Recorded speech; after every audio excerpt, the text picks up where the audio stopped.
At the end of the run, I returned the suite to its original condition. I packed all my kitchen and cooking supplies in their fitted Halliburton luggage cases, and no one was any the wiser.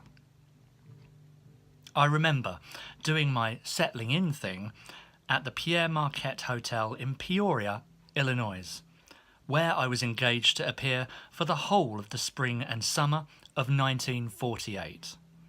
Something happened that made that stay a particularly memorable one. Around the Easter holiday, some friends presented me with 6 adorable baby ducklings.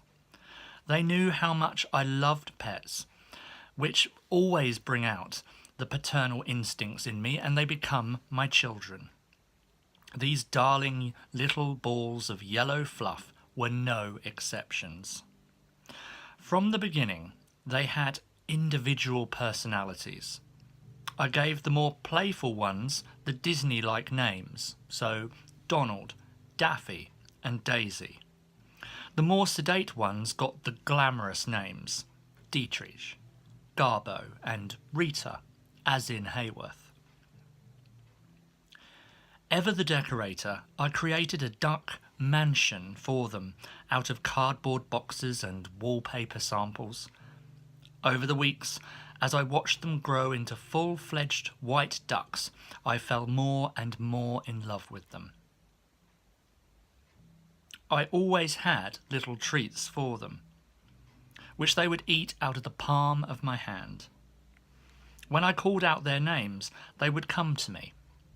When I returned to my rooms after the show, I could see 6 pairs of webbed feet sticking out through the crack at the bottom of the door, and what a quacking good greeting I'd get upon entering. The maid also became very attached to them during her daily visits to the makeup rooms.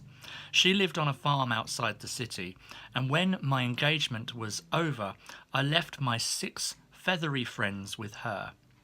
Before handing them over, though, I made her promise she would never eat them, but keep them as pets for as long as they lived.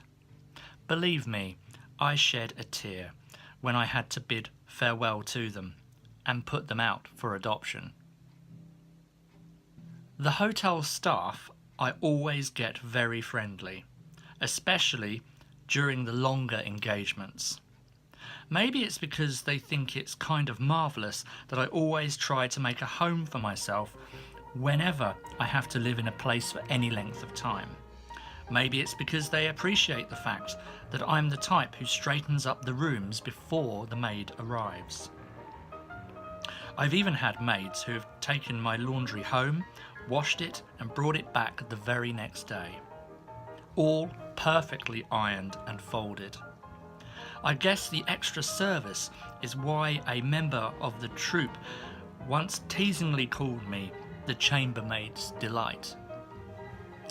There was one unforgettable occasion when the friendliness of a maid got just a little out of control.